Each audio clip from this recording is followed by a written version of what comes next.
Hello friends, welcome back to our channel moms daily. ഇന്ന് ഞാൻ വന്നിരിക്കുന്നത് നമ്മുടെ വീട്ടിൽ ഉള്ള ഇൻഗ്രീഡിയൻസ് ഒക്കെ വെച്ചിട്ട് ഉണ്ടാക്കുന്ന ഒരു സൂപ്പർ സാമ്പാറാണ്. ഇത് വെറും സാമ്പാറല്ല. ഈ സാമ്പാറിന് നമ്മൾ പരിപ്പ് എന്ന് പറയുന്ന ഒരു സംഭവം ഉപയോഗിക്കുന്നേ ഇല്ല. ഈ പരിപ്പില്ലാതെ നമ്മുടെ വീട്ടിലൊക്കെ ചിലപ്പം സാമ്പാറൊക്കെ ഉണ്ടാക്കണമെന്ന് തോന്നുമ്പോൾ പരിപ്പില്ലാതിരിക്കുന്ന ഒരു അവസരത്തിലൊക്കെ ഉണ്ടാക്കാൻ പറ്റിയ ഒരു സൂപ്പർ റെസിപ്പിയാണ്. നമുക്കിത് എങ്ങനെ ഉണ്ടാക്കാമെന്ന് പെട്ടെന്നൊന്ന് കണ്ടു നോക്കാം. അതിനായിട്ട് നമ്മളിത് കുക്കറിലാണ് ഉണ്ടാക്കുന്നത്. അപ്പോൾ അതിനായിട്ട് ഞാനൊരു 3 തക്കാളിയാണ് എടുത്തിരിക്കുന്നത്. ഇത് വലിയ പുളിയില്ലാത്ത തക്കാളി ആയതുകൊണ്ടാണ് 3 എടുത്തിരിക്കുന്നത്. തക്കാളിക്ക് പുളി ഉണ്ടെന്നുണ്ടെങ്കിൽ അത് 2 എടുത്താൽ മതി. നമുക്ക് തക്കാളി ഇങ്ങനെ ചെറിയ കഷ്ണങ്ങളാക്കി ആദ്യം ഒന്ന് മുറിച്ചിടാം.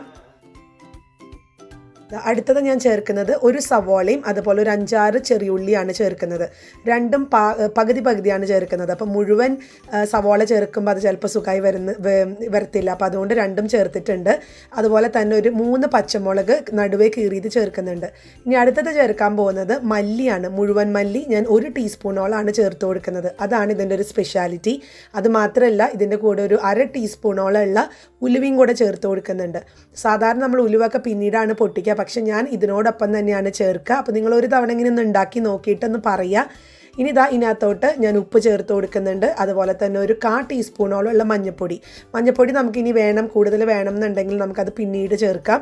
ഇപ്പം ഞാൻ 1/4 ടീസ്പൂണേ ചേർത്തിട്ടുള്ളൂ. ഇനി ഇതിനകത്തോട്ട് ആവശ്യത്തിനുള്ള വെള്ളം കൂടെ ഒഴിച്ച് ഏകദേശം ഒരു 1/2 കപ്പിന് തൊട്ട് താഴെ നിൽക്കുന്ന അളവിലുള്ള വെള്ളം ഞാൻ ഒഴിച്ചിട്ടുണ്ട്. എന്നിട്ട് സ്പൂൺ വെച്ചിട്ടൊന്ന് മിക്സ് ചെയ്ത് കൊടുത്തിട്ടുണ്ട് എല്ലാം കൂടെ. നിങ്ങൾക്കിനി ഇതിനകത്തോട്ട് ഉരുളൻകിഴങ്ങ് ചേർക്കണം എന്നുണ്ടെങ്കിൽ ഉരുളൻകിഴങ്ങ് ചേർത്ത് കൊടുക്കാം, അല്ലെങ്കിൽ മുരിങ്ങയ്ക്ക ചേർത്ത് കൊടുക്കാം. അപ്പോൾ നിങ്ങളുടെ വീട്ടിൽ എന്തൊക്കെയാണ് അവൈലബിൾ ആയിട്ടുള്ളത് അത് ചേർത്ത് കൊടുക്കുക. ഞാനിന്നിപ്പോൾ ഈ തക്കാളിയും അതുപോലെ സവോളയും വെച്ചിട്ട് മാത്രമാണ് ഇത് ഉണ്ടാക്കുന്നത് കേട്ടോ. എന്നാൽ പോലും നല്ല സ്വാദാണ്. ഇനി നമുക്കിത് കുക്കറിൽ ഒരു 2 വിസിൽ വരുന്നത് വരെ അടിക്കാം. അല്ലെങ്കിൽ നിങ്ങളുടെ കുക്കറിൽ എത്രയാണോ സാധാരണ പരിപ്പ് വേവിക്കുക അത്രയും വേവിനനുസരിച്ച് നമുക്ക് അടിക്കാം. ഞാനിവിടെ 2 വിസിലിനാണ് ഞാൻ കൊടുത്തിരിക്കുന്ന സമയം. അപ്പോൾ 2 വിസിലൊക്കെ കഴിഞ്ഞു. ഞാനൊന്ന് തുറന്ന് നോക്കുന്നുണ്ട്. അപ്പോൾ നമ്മുടെ കഷ്ണങ്ങളൊക്കെ നന്നായിട്ട് വെന്തിട്ടുണ്ട്. തക്കാളി സവോളൊക്കെ നന്നായിട്ട് ഉടഞ്ഞ് വന്നിട്ടുണ്ട്. ഞാനിപ്പോൾ ഒരു സ്പൂൺ വെച്ചിട്ട് ഒന്നും കൂടി ഒന്ന് മിക്സ് ചെയ്യുന്നുണ്ട്. അതിനുശേഷം നമ്മൾ ഇതിനകത്തുള്ള വെള്ളം, അതായത് വേവിച്ചിട്ട് ഉള്ള വെള്ളം നമ്മളൊരു പാത്രത്തിലോട്ട് ഒന്ന് ഊറ്റി വെക്കുന്നുണ്ട്. ആ വെള്ളം നമുക്ക് ആവശ്യമുണ്ട്. അതുപോലെ തന്നെ ഈ പച്ചക്കറികളും അല്ലെങ്കിൽ നമ്മൾ ചേർക്കുന്ന കഷ്ണങ്ങൾ എന്താണോ അതും നമ്മളൊന്ന് മാറ്റി വെക്കുന്നുണ്ട്. അപ്പോൾ അതിനായിട്ട് ഞാൻ ഇതിൻ്റെ ഈ ഒരു ചാറ് അല്ലെങ്കിൽ ഇതിൻ്റെ ഒരു വെള്ളം ഞാനൊന്ന് മാറ്റി ഒഴിക്കുന്നുണ്ട്. അപ്പോൾ നമ്മുടെ കഷ്ണങ്ങളും അതുപോലെ തന്നെ ഇതിൻ്റെ ആ ഒരു സൂപ്പ് എന്ന് വേണമെങ്കിൽ പറയാം, അല്ലെങ്കിൽ ഇതിൻ്റെ ആ ഒരു വെള്ളം ഞാൻ മാറ്റി വയ്ക്കുന്നുണ്ട്. അപ്പോൾ നമ്മൾ ആദ്യം ഈ കഷ്ണങ്ങൾ ഈ മിക്സിയുടെ ഒരു ചെറിയ ജാറിനകത്തോ അല്ലെങ്കിൽ നമ്മൾ എടുക്കുന്ന ക്വാണ്ടിറ്റി അനുസരിച്ച് വലിയ ജാറിനകത്തോ നമുക്ക് നല്ല പേസ്റ്റായിട്ട് ഇതൊന്ന് അരച്ചെടുത്തിട്ട് വരാം. വെള്ളമൊന്നും ചേർക്കേണ്ട കാര്യമില്ല. നമ്മൾ എന്തോരം വെള്ളം മാറ്റി വെച്ചെന്നാലും അല്പം വെള്ളം ഈ തക്കാളിയിലും സവോളയിലൊക്കെ ഉണ്ടാവും. അപ്പോൾ ആ ഒരു വെള്ളം മാത്രം മതി. നമുക്കിത് നന്നായിട്ടൊന്ന് അരച്ചെടുത്തിട്ട് വരാം.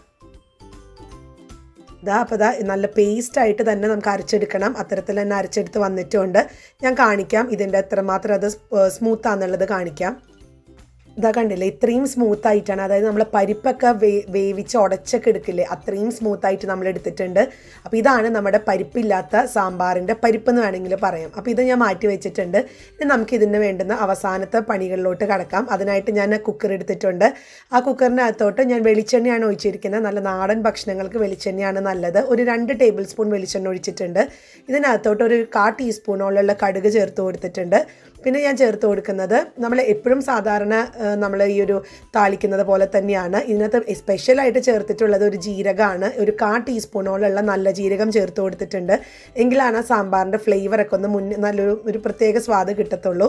അതുപോലെ തന്നെ ഇതിനകത്തോട്ട് ഒരു 3 ഉണക്കമുളക് ചേർത്ത് കൊടുക്കുന്നുണ്ട്. പിന്നെ കറിവേപ്പില ചേർക്കുമ്പോൾ ഞാനിതുപോലെ തന്നെ നന്നായിട്ട് കീറിയിട്ടാണ് കറിവേപ്പില ചേർക്കാറ്. എങ്കിലാണ് ആ ഫ്ലേവറൊക്കെ നന്നായി ഇറങ്ങത്തുള്ളൂ. ഇനി നമുക്കിത് നന്നായിട്ടൊന്ന് ഇളക്കി കൊടുക്കാം.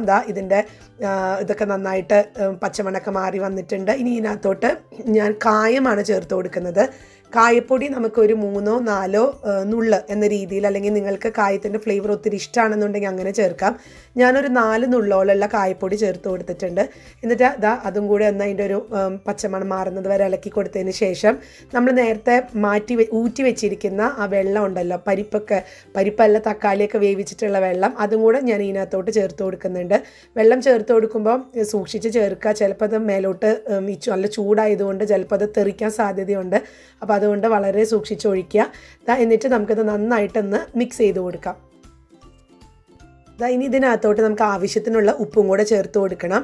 അതിനുശേഷം നമുക്കൊരു മീഡിയം ഫ്ലെയിമിൽ ഇട്ടിട്ട് തന്നെ ഇതൊന്ന് തിളച്ച് വരുന്നത് വരെ ഒന്ന് വെയിറ്റ് ചെയ്യാം. നമ്മുടെ ഒരു സാമ്പാർ വെള്ളം നന്നായിട്ട് തിളയ്ക്കാൻ തുടങ്ങിയിട്ടുണ്ട്. ഇതിനകത്തോട്ട് ഞാൻ ഒരു 1/2 ടീസ്പൂണോളം കൂടെ മഞ്ഞൾപ്പൊടി ചേർത്ത് കൊടുക്കുന്നുണ്ട്. അതുപോലെ തന്നെ ഒരു 3/4 ടീസ്പൂണോളമുള്ള കശ്മീരി ചില്ലി പൗഡർ ചേർത്ത് കൊടുക്കുന്നുണ്ട്. കശ്മീരി ചില്ലി പൗഡറാണ് കേട്ടോ ചേർത്ത് കൊടുത്തിരിക്കുന്ന, ഒരു നിറമൊക്കെ കിട്ടാൻ വേണ്ടിയിട്ട്. ഇനി നമുക്ക് ഇതിനകത്തോട്ട് നന്നായിട്ട് തന്നെ ഇതൊന്ന് മിക്സ് ചെയ്തെടുക്കണം. അതിനുശേഷം വെള്ളം ഒന്നും കൂടെ ഒന്ന് സാമ്പാർ വെള്ളം തിളയ്ക്കുന്നത് വരെ ഒന്ന് വെയിറ്റ് ചെയ്യാം. ഇതപ്പോൾ നമ്മുടെ വെള്ളമൊക്കെ നന്നായിട്ട് തിളയ്ക്കാൻ തുടങ്ങിയിട്ടുണ്ട്. ഇനി ഇതിനകത്തോട്ട് നമ്മൾ നേരത്തെ അരച്ച് വെച്ചിരിക്കുന്ന കഷ്ണങ്ങളുണ്ടല്ലോ, അതായത് പരിപ്പില്ലാത്ത സാമ്പാറിൻ്റെ പരിപ്പ് എന്ന് പറയുന്നത് ഇതായിട്ടാണ് കണക്കാക്കുന്നത്. അപ്പോൾ ഇതും കൂടെ നമുക്ക് ചേർത്ത് കൊടുക്കാം.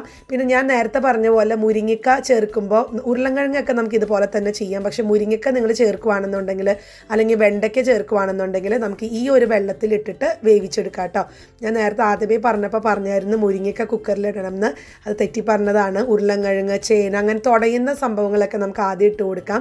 അതുപോലെ തന്നെ വെണ്ടയ്ക്ക, മുരിങ്ങക്ക അങ്ങനത്തെയൊക്കെ നമുക്ക് ഈ ഒരു സമയത്ത് ഇട്ട് കൊടുക്കാം. അപ്പോൾ ഇനി ഞാൻ നന്നായിട്ട് ഇളക്കിയിട്ടുണ്ട്. ഇനി നമുക്ക് ഉപ്പ് കുറവാണെന്നുണ്ടെങ്കിൽ ആവശ്യത്തിനുള്ള ഉപ്പ് ചേർത്ത് കൊടുക്കുക. അതിനുശേഷം നമുക്ക് ഇതൊന്ന് നന്നായി തിളയ്ക്കുന്നത് വരെ ഒന്ന് വെയിറ്റ് ചെയ്യുക.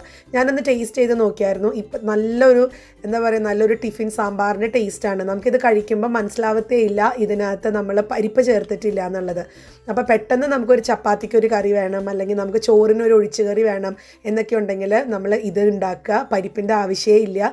നമുക്ക് ശരിക്കും ഒരു സാമ്പാർ, ടിഫിൻ സാമ്പാർ എങ്ങനെയാണോ നമ്മളൊരു റെസ്റ്റോറൻറ്റിൽ പോയി കഴിക്കുന്നത് അതേ സ്വാദിൽ തന്നെയാണ് കഴിക്കുന്നത്. നിങ്ങൾ ഉണ്ടാക്കുമ്പോൾ തക്കാളി കുറച്ച് കൂടുതൽ ചേർത്തുന്ന കുറച്ചും കൂടെ സ്വാദ് കൂടും. ഞാനിനി ഇതിനകത്തോട്ട് ആവശ്യത്തിനുള്ള മല്ലിയിലൊക്കെ ചേർക്കുന്നുണ്ട്. അതുപോലെ ഒരു ടിപ്പാണ്, നിങ്ങൾക്കൊരു 1-2 നുള്ള് പഞ്ചസാരയൊക്കെ ചേർത്ത് കൊടുത്തുന്ന നല്ലൊരു ഫ്ലേവറാണ്, നല്ല സ്വാദാണ്. അതുപോലെ തന്നെ ഒരു 1/4 ടീസ്പൂണോളം നെയ്യും ഒന്ന് ഒഴിച്ചു കൊടുത്തുന്ന സാമ്പാറൊക്കെ ഒരു എക്സ്ട്രാ ഓർഡിനറി ടേസ്റ്റ് ആയിരിക്കും. അപ്പോൾ അത് സാമ്പാർ റെഡിയാണ്. ഞാൻ ഫ്ലെയിം ഓഫ് ചെയ്തു. ഒരു തള വന്നതിന് ശേഷം നമുക്ക് ഫ്ലെയിം ഓഫ് ചെയ്യാം. നോക്കി നല്ല തിക്കായിട്ട് തന്നെയാണ് വന്നിരിക്കുന്നത്. നമ്മൾ എടുക്കുന്ന പച്ചക്കറികൾ കൂടുതൽ പച്ചക്കറികൾ എടുത്താൽ നല്ല തിക്കായിട്ട് വരും കേട്ടോ.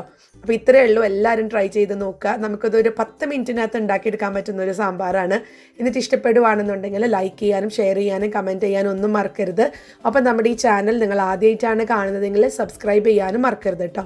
അപ്പോൾ അടുത്തൊരു വീഡിയോ ആയിട്ട് ഉടനെ കാണാം. അൻറ്റിൽ ദെൻ ബൈ.